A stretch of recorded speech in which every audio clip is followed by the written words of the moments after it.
There we are. Are we live? Let's see here.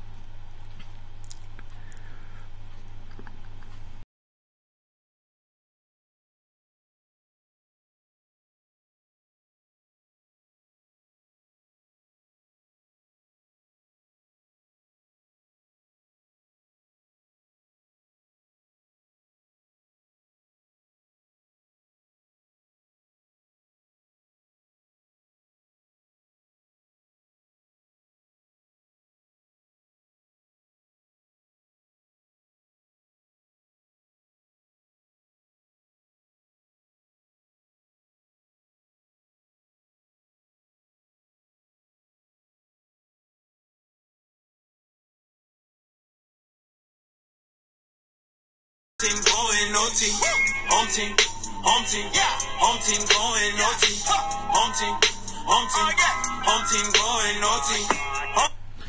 That's right. Welcome back to Inside the Nation vidcast for 2018 season, or the end of the regular season. I'm your host, Eric Thurow,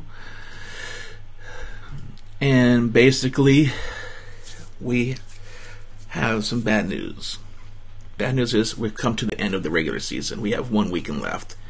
The season that we were anticipating on whether it was going to happen at all is now at the end of the season. So we only have good things to look for as far as for postseason play. Last week was week 12. That was, by the way, that clip was Home Team by KB. Just wanted a little play that I actually came across that song by accident with my Amazon Echo Show device here when I requested to play some song. It was kind of funny, and then that came up. His artist came up, and he started playing some music, and I was digging the music, and then that song came on as I let it play throughout the day while doing some work here in my office. That Home Team song came on. I was like, that was a pretty good song. That'll be a good song for, the arenas to play for their team there, during the warm-ups or whatever. So just a little psych that up, and I'll get into a little more depth about that song and Home Team, what it represents this week for what's going on. Okay, let's take a look back at last week's games. Basically, we have, the Philadelphia Soul hosting the Baltimore Brigade. Wow, what a great game. It went back and forth, and it just came down to 10 seconds left on the clock, and a very, very tough decision on what Omar Smith wanted to do after Randy Hipyard made a running play and for the touchdown for the last minute score, or last few seconds score, to pull the Brigade within to 1 point. Normal senses with that would say, and the way that the teams were going at that point and juncture in the game, would have said, okay, let's go ahead and put Mark Lewis on the field and let's kick the extra point and let's walk away with this as a tie and go into overtime. Well, the situation, I think Omar pretty much knew what the situation required. First of all, if they were to lose, they would need to lose by more than 25 points for Philadelphia Soul to have the tiebreaker. Omar knew that they had the tiebreaker. They knew that Philadelphia Soul had the tiebreaker only if they won by 25 points. Throughout the whole entire game, there wasn't even much of a lead except for just like one score going back and forth, back and forth. Early on, it was like, Philadelphia started, and then Baltimore countered, and then Philadelphia got the ball, but then threw that interception to Josh Victorian from Dan Ronabaugh, and then Baltimore switched the ties, and they started scoring, and then Philadelphia countered until like the midway or late third quarter, because Baltimore went for a 4th and 20 play, and they turned it over on downs, and that was the Philadelphia's version of the stop to counter that interception earlier in the game, and they took control over the possession. It was just going back and forth. So what we had there, it was just a back and forth game, and knowing the back and forth game, there was no chance. Very minimal amount of mistakes was basically what you want to see. Couldn't allow the point spread to get that high up for Philadelphia, to favor Philadelphia, and that kind of play was not favoring Philadelphia to gain a possible 25-point, lead at any time. Nonetheless, nonetheless, more than 8 points, because it kept on going 7-0, 7-0, back and forth. So with that said, you knew that the way the game was going, and that pace and that momentum, that style of play, and the scoring opportunities for both teams, that the game would outcome and said, Baltimore's going to win the tiebreaker. So that's that. And the series tie was tied, because Philadelphia did end up winning the game, 49-48, and that tied the series 2-2. But the 25-point tiebreaker comes into point that since they are tied series, 2-2, the 25 points would have made Philadelphia having ownership of the tiebreaker. But since they didn't do it and they only won by 1 point, Baltimore has the tiebreaker. So that's done deal right there. And now going back to the decision that Omar made to actually go for 2 at the end of the game. Why did he do that? Knowing that since the worst outcome would have been what it came out to be, Philadelphia victorious by 1 point, that they would, of course, win the overtime. They would win the game in overtime. Now, if let's turn the channels. Let's say that they go for 2 points and they make it. So now it's 50-49 Baltimore at 10 seconds left in the game.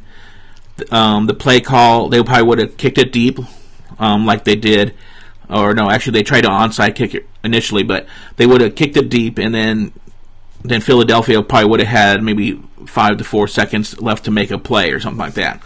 To try to do something, or maybe they would have just down and just been happy to take it into overtime and let that play its course. But because they already knew that they weren't going to get the tiebreaker.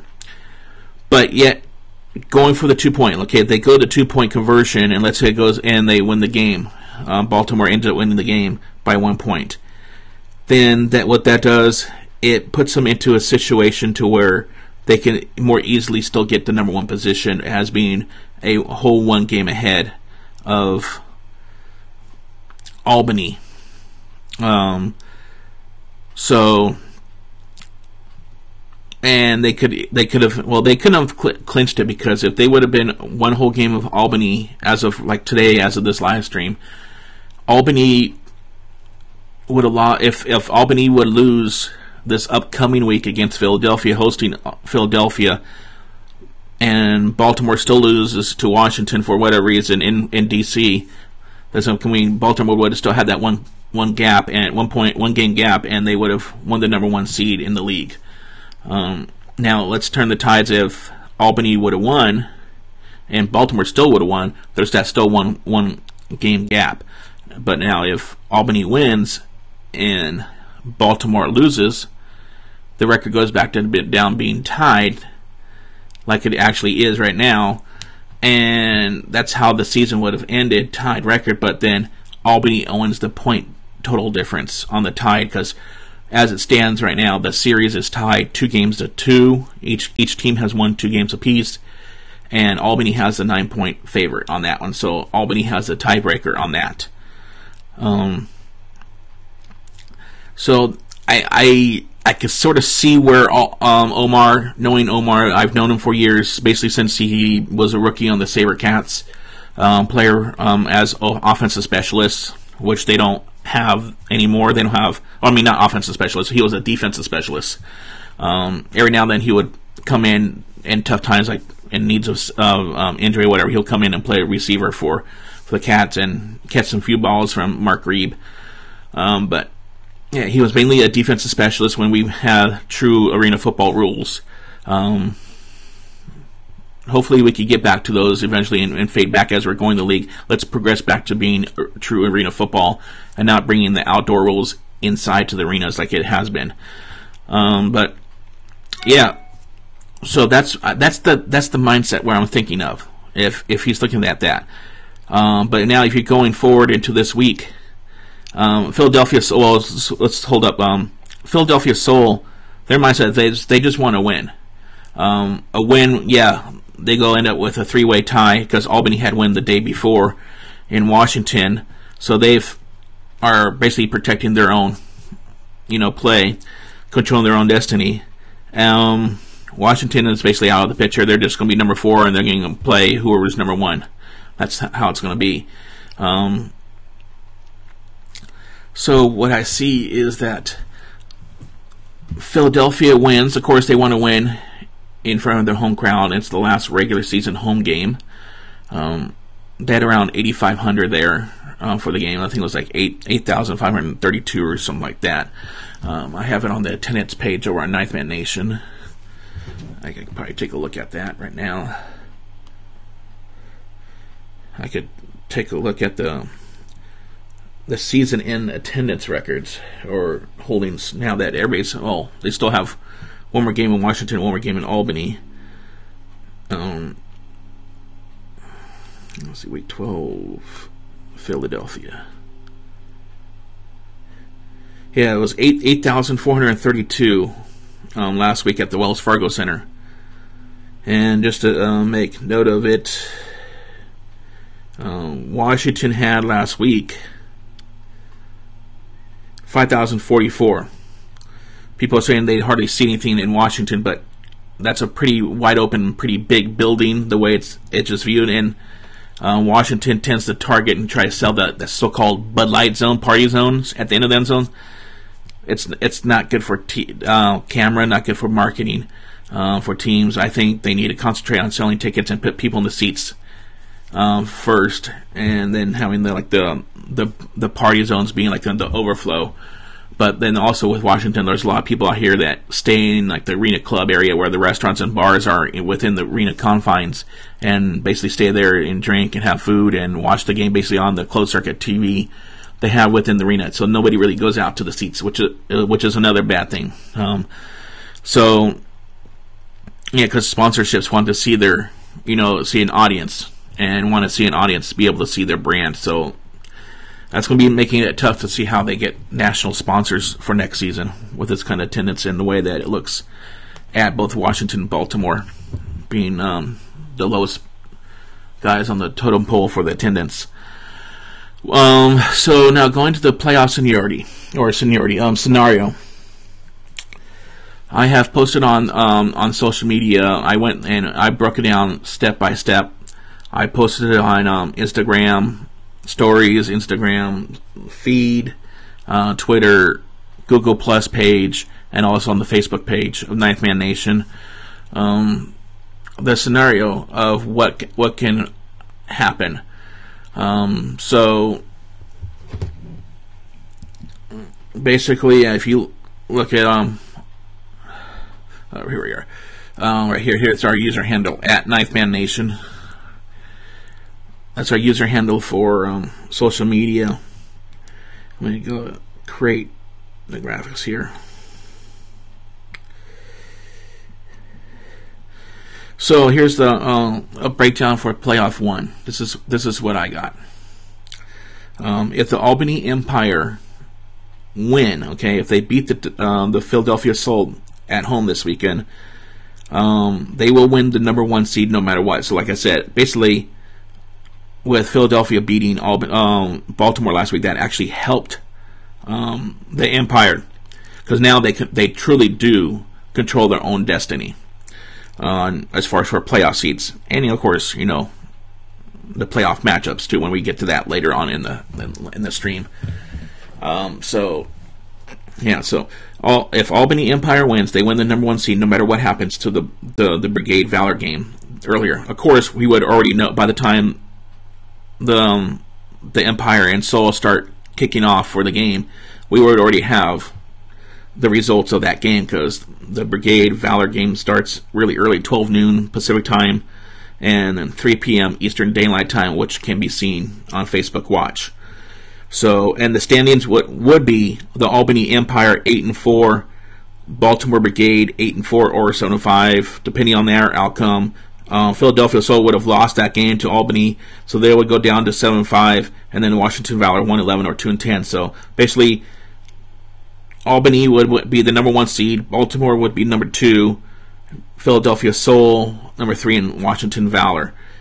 And what that means, if that's how it ends up, that means Albany has the decision to make. Do they want to play the first week of games, playoff games, in Washington, or do they want to host it in Albany? Okay, and if they say, like, for example, if they choose to, this is like almost like a kickoff, during the game. You flip the coin and you choose whether you want to receive the ball first half or do you want to defer to the second half. So this is basically what they're doing now. Does Albany want to defer to host the game, the second game, or the second half, which is the second game of the series, or host the first game of the series? That's going to be the decision they want to do.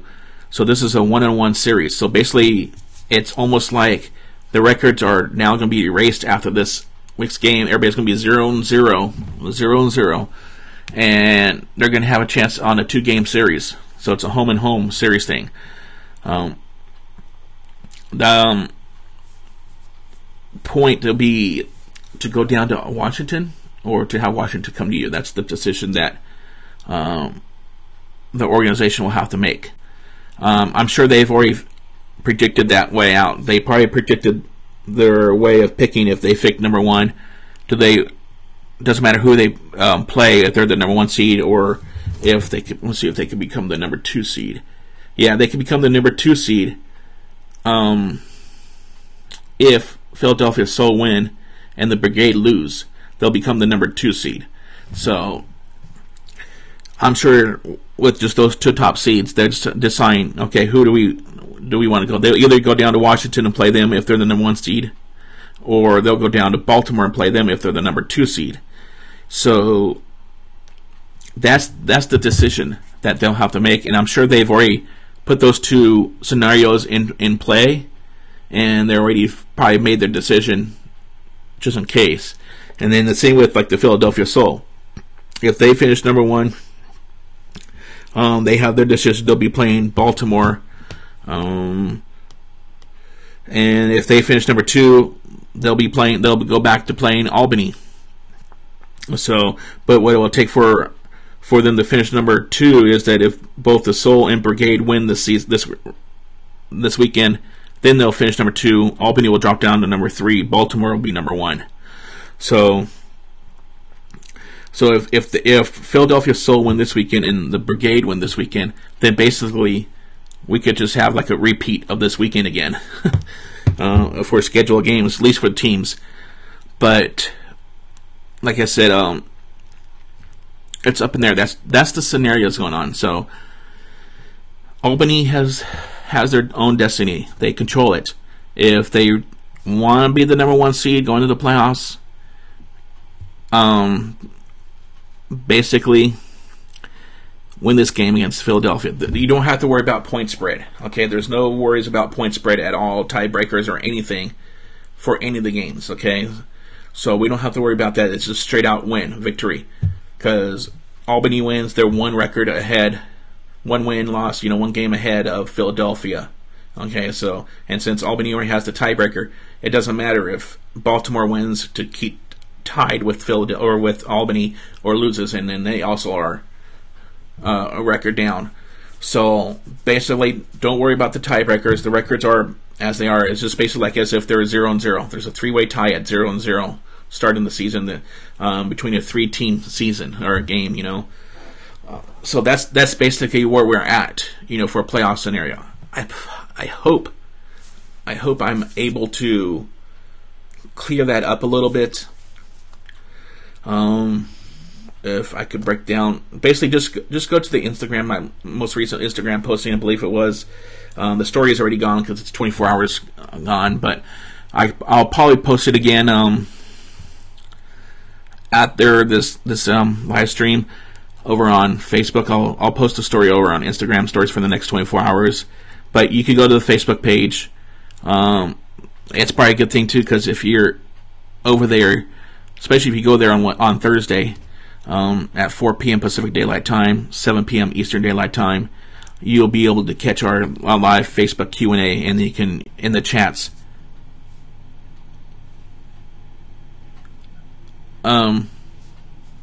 have your questions and all that stuff. So, what else there's there? I think that's basically it.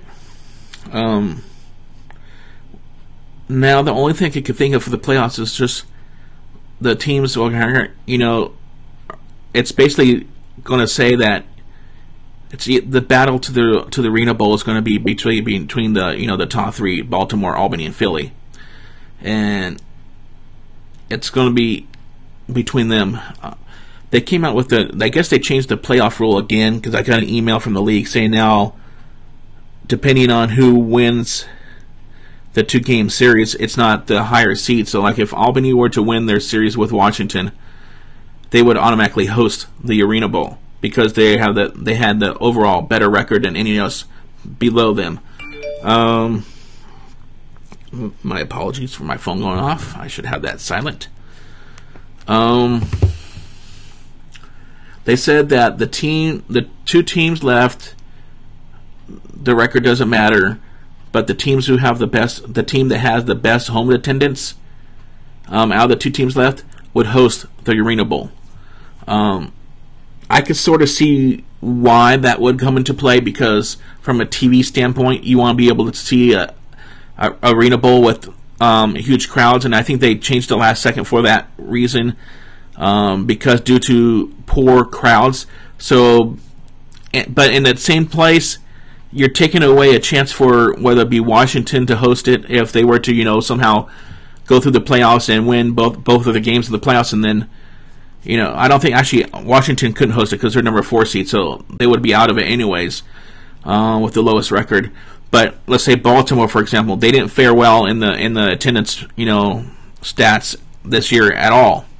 I think they were about the same as last year, or even a little bit less, because there's actually less games this year.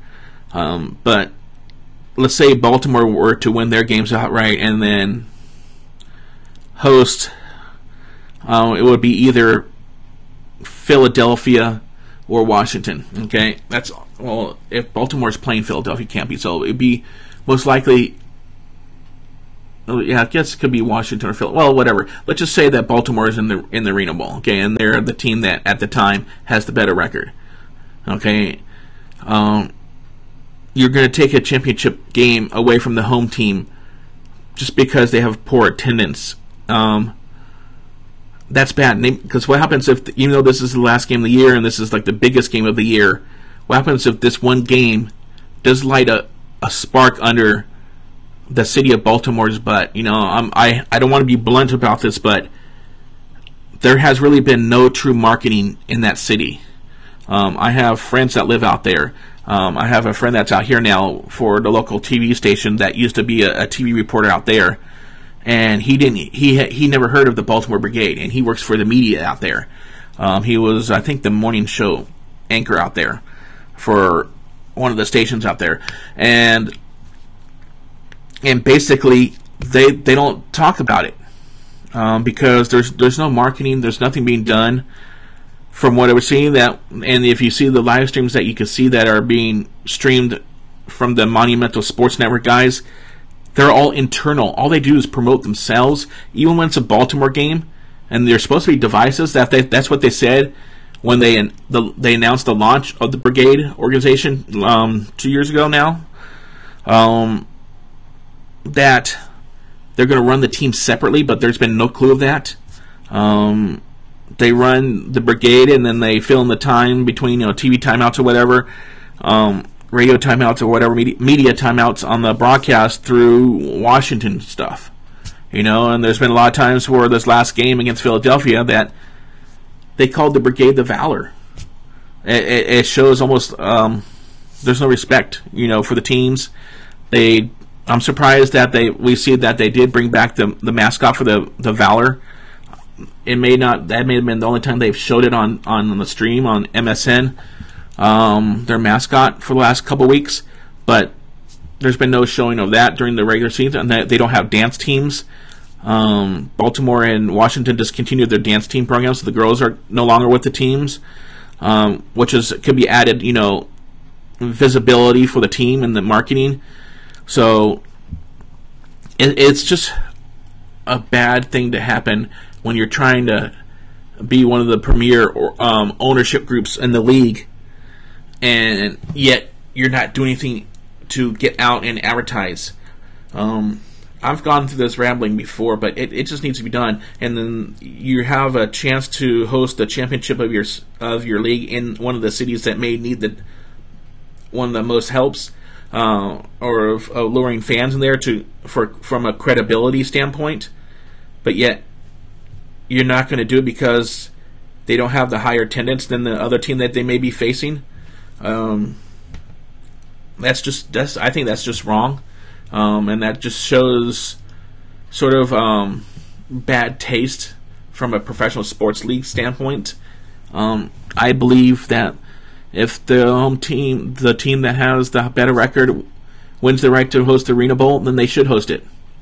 It just shows that they need to do better promotion, and maybe they'll get off their butts there at Monumental and start promoting the Brigade, and get it. Don't rely on their so-called Washington Capitals stuff and Wizards and Mystics and whatever. They're supposed to be operating the Brigade as a separate entity anyways. And of course they keep on saying that Monumental Sports Network is the home of DC Sports. Well, Baltimore is not DC Sports. So, and there's a rival thing, like they said, between Baltimore and DC. What you got, like the Redskins and the Ravens. I'm sure there's a rivalry between those two teams in the NFL. The Orioles and the National. I'm sure there's a rivalry between those two teams in the regional. Just like here where I'm in the San Jose Bay area. There's a rivalry between the Oakland Raiders and 49ers. They just hate each other. I think the fans hate each other more than the teams do.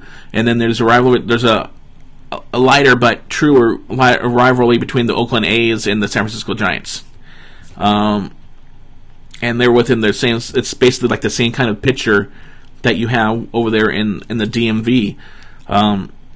So like if we were to get a second AFL team here and say like we have one here in San Jose with the SaberCats, and let's say a second one gets put up in Oakland or San Francisco, there'll be a rivalry there, but of course they'll be promoted, and the way that this region works with the media, I'm sure the team in San Francisco will get better promotion than San Jose SaberCats, even though the SaberCats are the parent over the two. But anyways, that's what I see. That's what I've seen around it. Nobody knows about the teams existing. Nobody knows that there's a lot of comments during this year's streams on Facebook that, wow, there's even still a league.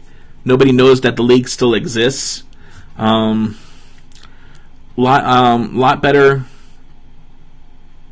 a conversation needs to be had. That's one reason why I try to create a lot of content, like this weekly podcast. I missed out last week because of being ill and all that stuff, but I came back on Thursday and I did my Q&A on Facebook, and then of course on Saturday night I did my live stream on Twitch for the post-game live. So that's one reason why I'm creating all this different content variety on multiple platforms to try to create visibility for this league. I'm looking to have more visibility with the branding. I'm working with teams to get some merch here. Hopefully we could get. I want to get professional merch. I just don't want to get so-so merch, and I want to look like a legitimate media outlet there that supports the league. So I'm trying to get the same merch across the board of all four teams, and then whatever teams come into next year, get the same items from them when they get themselves branded and their merch ready. And then I still want to get like an AFL helmet or whatever, and just promote this league and get branded, get it done right. I'm working on a helmet right now for Ninth Man Nation. It's going to be just a standard white helmet with my Ninth Man Nation, as you can see right here. Get up right there. So you can see the Ninth Man Nation, and I already have like branded the New Era caps. I went with New Era because that's the league sponsor for the caps, and then Under Armour's for the apparel. I have the Ninth Man Nation shirt that I have, and you've seen Victor, my co-host, who's usually here, wear his Ninth Man Nation stuff, and then we also have the branded phone case. So that way we have the branding. This is the easiest way to have the branding with us at all times because we all carry our phones everywhere. And these are pretty good phone cases. I've dropped my phone 2 or 3 times on some hard material concrete and my phone's worked. So that's basically what I see with the playoff scenario. My little rant. I have to get a little bit of a rant. Probably due to the fact that I'm running solo today. This live stream will last a little bit less than an hour. Normally I would try to keep it no more than an hour. I know my last program I had Mike Falvo, the voice of the Albany Empire, on. Once again, thank Mike Falvo, and I heard that he came across a little bit of an injury this past weekend, working on some stuff for the arena in Times Union Center. So I hope he's better, and I hope the Albany Empire don't sideline him and put him on IR. He's the voice. He's the voice. He does a great job. And I hope to work with him and help them out as much as I can, from afar, with content, all that stuff. But I think the Albany Empire led the way this year in promotion and content, and that could be said because they're the new kids on the block. They got a little more of the concentration. They even had one more home game than the Philadelphia Soul, so I don't know if that was an accidental screw up in the season because Baltimore and Washington both went 6-6, 6 home games and 6 regulars and 6 road games, but Albany went 7 home games this year and 5 road games. So that, and then reverse for the Soul. Soul only had 5 home games, so that takes away from the Soul too, and their fans. So I don't know if that was intention, just to try to get more focus into Albany coming back, because they are owned by the same ownership group, or if that was a little bit of an oversight. And one of the games was supposed to be played at Philadelphia or whatever, and they just mislabeled it and scheduled it wrong, basically. So I guess if you're going to be watching the replay of this live stream, would you want me to have a conversation with Commissioner Randall Bowe? I sort of would like to have a conversation with him now, whether I do it for the vidcast here and the podcast. If you're listening to the audio form of this, we're on our Spreaker and other platforms. Of course, we're available on Apple Podcasts, iTunes, Google Play Music. We're on iHeartRadio. We're coming soon to Spotify, and we're on TuneIn Radio. So, and plus other platforms. You could go to ninthmannation.net/podcasts. You can stream it from there, both on the mobile platform and on the desktop site. And then below it has the list of all our other platforms and linked to their platforms. But basically, I'm thinking maybe we should have a conversation with Randall Bowe. I could get in the works with that and just see what he has plans for this league. I know he took over the commissioner job in around, what was it, about March or something like that, and so he's done a pretty good job of what has happened this season so far and what he had to deal with and some of the cleaning up he had to do with.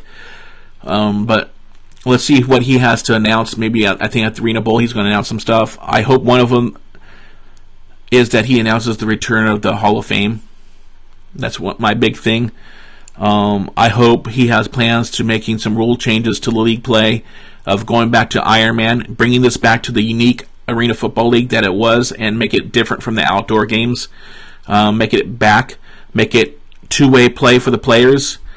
I think it was like 1 substitution per quarter was permitted back in the day. You had an offensive specialist that played only on offense. You had that one. There was the high motion man, basically was the offensive specialist, and then you had the defensive specialist, which basically covered the high motion man, the offensive specialist on defense, and that was their only job. The other players on the offense and defense were two-way players. They would flip-flop. I wish they'd go back to that. That'll be great to do it right now when you have the start of the league. And let's get back to the way that Jim Foster wrote it up on his manila folder. Let's bring back the classic. Maybe I'll get Jim Foster on here too, so we can bring back the heart of the Arena Football League. Bring it back to its sources. Get the fans back that were the true diehard fans back in the early 2000s, and how everything was before the so-called NFL ownership came in here and buying up teams and participating for whatever amount of years they did, but slowly implementing the NFL rules into the indoor, and that's why we have the free substitutions. That's why we have single play. We don't have an Iron Man stuff and all that stuff. All these rules are gained for the outdoor game, but they're indoors, and that takes away the uniqueness and what caused the popularity of this game of the Arena Football League to gain traction in the first place. So, and with the speculation of the American Football Alliance starting, I don't know when they plan to take the field, if it's going to be a spring ball against the AFL or not, and then with the XFL starting in 2020, supposedly, that there's going to be a lot more competition. But those have yet to come to fruition. They're making their grounds, and they don't even have cities announced. I think the American Football Alliance does have some cities, but I don't know. I just want to see this league come back and be the success that it was back in the heyday. Like in 2008, I went to Arena Bowl 22 in New Orleans against the Philadelphia Soul, and New Orleans Arena was packed. Of course, we had our roots of SaberCat fans there. We had our roots of Philadelphia Soul fans there because those are the two main teams playing. But then we also had the home team Voodoo fans there. They were there, of course. And then I came across some fans from Georgia Force, New York Dragons, who I would say that they got robbed in the playoff with the right to go to the Arena Bowl or whatever for that season. But let's just bring this back, to its roots. If Commissioner Bowe could consider doing that with the board of directors and Ron Jaworski with the executive, he's the executive director of the league. Maybe I could get him on. I know he's an extremely busy guy. But let's just get back to the roots and let's get this league back to being popular, and let's. I guess we're gonna have to say let's regrow this league. Let's give it new birth, new life through this. Now that we're back down to the Route 4 as the league started back in was it 87?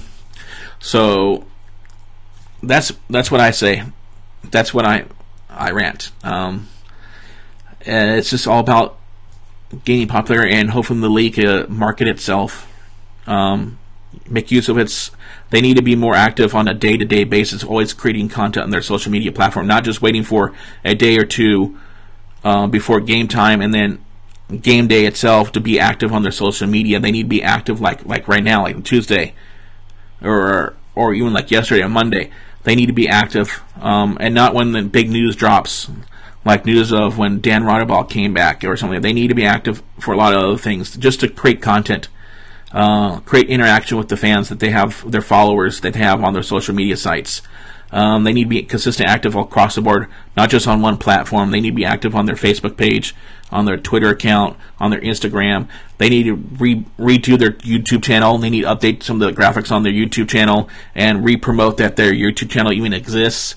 They started doing something with it last year, at the beginning of last year's season, when they had Tim Capper from Arena Fan do a couple audio interviews, and they put those up. I think it was like 5 or 6 different little interviews that were supposedly separate, and then that led to what came out to be an AFL podcast they put over on SoundCloud with John Metaparelis, which they didn't bring back this year. They should have kept on going. That was a good content. They were doing good content with that, and they needed to keep that going. But they need to distribute it better with the podcast than just keeping it on SoundCloud only. They need to get it out like my podcast here. My podcast, when I take the audio from this live stream, I put it on my podcast. And if you're listening to it, I thank you for to following or subscribing to us on our podcast. Podcast just makes it more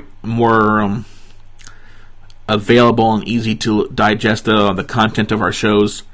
And I want to thank everybody that's listened through us this week or this year. We look to continue to grow. Like I said, I'm going to be working with the teams one by one to get some set props. And I'm looking right now. You can see I'm in the office. It's not that great of aesthetics to look. Lighting's okay. I have the audio. I have a 1080p camera that I'm using.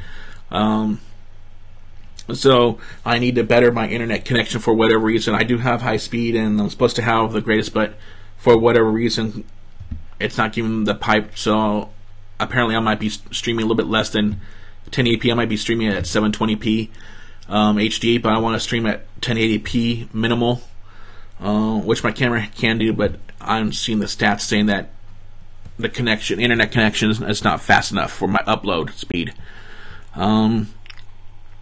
So I guess that's basically it, but that's what plans I have. If you have any suggestions on what you want to see in our show, I'll look to continue growing it. Now, whether there's going to be some things backed on with scheduling issues, like I said, Victor hasn't been with us for probably like the week or two because he's got a new job. I'm still doing this. I'm going to say I'm unemployed right now. Actually, I just got offered a new job, but I don't know how that's going to work schedule-wise. So, as of right now, the schedule stands put. As soon as I find out what my new work schedule is going to be, because that's going to be priority. I'm going to work my ass off and basically just get that job done, and then hopefully the funds I get that will help. I could put a little bit of like pennies aside to a special account for Ninth Man Nation, and I could help build this account up, Ninth Man Nation show up, and to better content, more interaction. I want to develop the show to be like the main show of the Arena Football League that everybody can count on, and we provide you with conversation and just have fun. Nothing too breakdown-ish, as far as for statistics, but just to have fun and have a conversation and include you. That's the whole main point of Ninth Man Nation, to include the fans. So with content, so it doesn't hurt to give me feedback on what you want to see on the vidcast. Maybe one day, besides streaming this live just on YouTube alone, I'll be able to have the capability to also simulcast and stream this live over on our podcast channel at the exact same time. I may do some testing on that, just to see if I can stream to two places at once on my laptop here. I'm using an old MacBook Pro to stream this, which still seems to work fine for now for what it is, but it does struggle, and that could be also a possibility why this is my internet's not the greatest here. I have a gigabit switch and routers and all that stuff, but I don't have gigabit fiber, service here to the house. But anyways, that's what I look forward. I look to have this show be a great show, and I want your input, and I want your response back. I want to involve you. Look to have, as soon as I get to meet some more fans, and maybe get on the road and get to meet you, and then have you on this guest on the show, whatever. So I guess I will do it for tonight. Like I said, I guess I forget to talk about this coming week's game. So let's just do this real quick. The early game is the Baltimore Brigade at Washington Valor. I'm basically just see that Baltimore. It's going to look like the Baltimore should come out with an easy win there, but you never know. They always play each other tough. But I wouldn't see. And knowing Arvell Nelson, he's very competitive. So if they could clean up the turnovers and mistakes they had last week against Albany, it could be two things. And then also from a Baltimore standpoint, if Baltimore goes into this game thinking they got things unlocked with the playoffs and all that stuff, and they don't want to really, compete really hard to risk any kind of injury going into the playoffs, it could be a tough decision, but I don't see that. I don't see that coming at all. Knowing the players, knowing Coach Omar Smith, knowing James Rowe, so knowing Clevon Thomas, I do. Knowing Virgil Gray the way I do. Those are a lot of very competitive, strong guys there that you're talking about. Sed Walker, don't forget him. He's very competitive and very animated on the field when his defense is on the field. He's a great guy. I'm glad I got to know him over the few years he was with the SaberCat organization. And then, so I'm gonna say that it's gonna be a close game, but I'm gonna say Baltimore does come out on top on that one. They'll end the season 8-4. Washington will be 1-11. Unfortunately, from a fan standpoint, I hope Washington can win. At least they could get their second game. victorious and a lot of stuff, and they could go into the playoffs with a win. That may bring some up and momentum going to their way and enlighten their courage and give them some more encouragement to continue going and still have the chance. And keep in mind that they do have a chance for an Arena Bowl appearance. Now, the later game that's going to be on CBS Sports Network, the Brigade Valor game on Facebook Watch, 12 noon Pacific Daylight Time, 3 p.m. Eastern Daylight Time from the Capital One Arena. Now, switching over to the CBS Sports Network game of the week, Albany Empire host the Philadelphia Soul at the Domain, a.k.a. Times Union Center. That's going to be a tough game. Both teams are going to definitely battle out. The last game there was, 2 weeks ago, when supposedly there was less than a second left, which I don't know how there could be less than a second, because once you have less than a second, you have 0. So, but Philadelphia Soul was granted a last second or 4/10 of a second play, and it's controversial. The game should have been ended, and Albany should have won that game. And we would not be having this tiebreaker conversation as we have it now. But it is what it is. So Albany cannot rely on that and needs to, just put that sore loss away and forget about it. And they need to come out strong. I'm seeing a lot of push on social media from the Albany Empire to try to get their 9th man out there and to fill up the Domain. I don't know if you heard about Mike Fowler. I sort of, we were conversating during our little conversation about what should we call Times Union Center, like a nickname for the building. And I thought the Domain. I looked up some stuff for Empire and similarities for other words for Empire and locations where Empire take place. And one that stuck out was the Domain. But it's up to you guys to create a nickname for your own arena besides, the corporate sponsor name. But anyways, I'm going to say the Albany Empire are going to win this game. There's going to be a lot of emotion in this game. And if they do come out victorious in this game and win the number 1 seed, being an expansion team coming back, the history with Albany winning the number 1 seed for the playoffs, therefore they're going to choose which game they want to host, the Valor or whatever. It's just they're going to need to redo that building again because the roof is just going to explode. Crowds just going to be crazy. I wouldn't imagine, I can imagine them having close to 13,000 for this game coming up there. I wouldn't see why they wouldn't.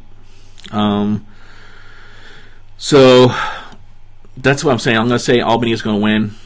I haven't gotten the lines from VSIN. They don't usually get them in time for me for this live stream here on YouTube. They usually get them in time for about the time that I go live on Facebook. So maybe I'll get them by then from VSIN, the lines for the game. So that's what I'm going to say. So I'm going to pick Albany winning their game and Baltimore winning that game. That means the number 1 with that. If that's the way it happens, that means Albany number 1, Baltimore number 2, Philadelphia 3, and Valor number 4. So Philadelphia will have the right to choose. No, Baltimore will have the right to choose if they want to host or travel to Philadelphia for the playoffs, and then Albany that with the Valor. So that's why I look at it. That's it. I guess that's how I'm going to conclude it. Like I said, my host has a new schedule. We try to be transparent with this. Host has a new schedule, Victor, with his work. He apparently has like a regular Monday through Friday job, and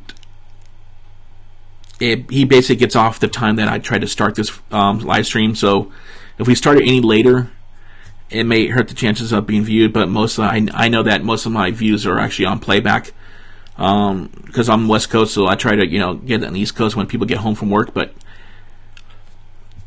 that's that. So we'll see what happens with him coming back to the show. What kind of schedules? It's probably a good thing that this scheduling thing with him ended at the end of the season. Now with me, with my getting the job and what schedule it's going to be at the end of the season to find out, and it's good to be a transition so that way we can transition the show during the off season, which we will still have. We will still, depending on how much content we get during the off season, we will still have it. Of course, the post game live show on Twitch that will go dormant for the season, for the off season. But we will have the Inside the Nation vidcast on Tuesday still, or we might have to switch it up depending on it. And we may even get like a little bit of a rebrand here on the show. I've been playing with names besides Inside the Nation, vidcast, and all that stuff. So maybe you could leave in the comments below here on YouTube your thoughts on maybe what this show could be. Of course, keep it clean. If you try to do any kind of funny remarks or something, I will just really report you as spam and all that stuff, and I'll have YouTube, mark your account for that stuff. And I have a zero tolerance to that. I just, without notice, I'll just go and mark you out. I've seen people put stuff up there in learning live chats, and I go and I block them, or I report them right away. So same with over on Facebook and on Twitch when we do our Twitch post-game live. So what would you think, Colin? I do have some names. Maybe I'll discuss them next week.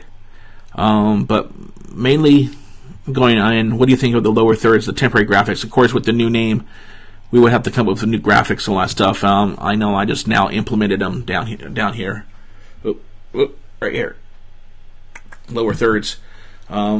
Create a graphic for YouTube, and I created a graphic for Facebook. Facebook will come out this week on Thursday.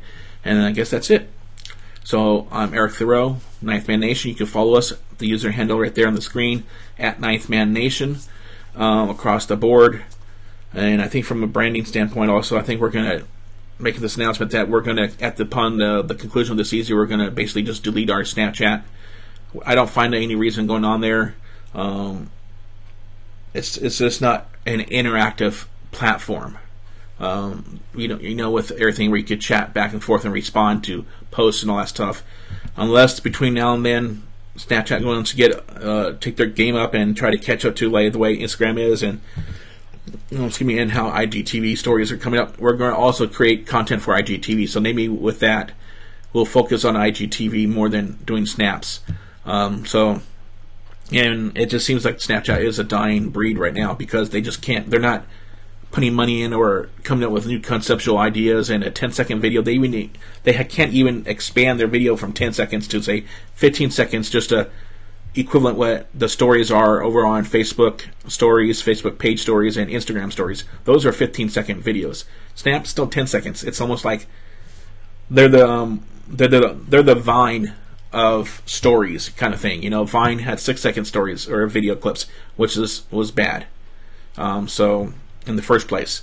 So with that said, just follow us on our social media. Our next show will be the Facebook Live Q&A this Thursday at 4 p.m. And we hope to see you then.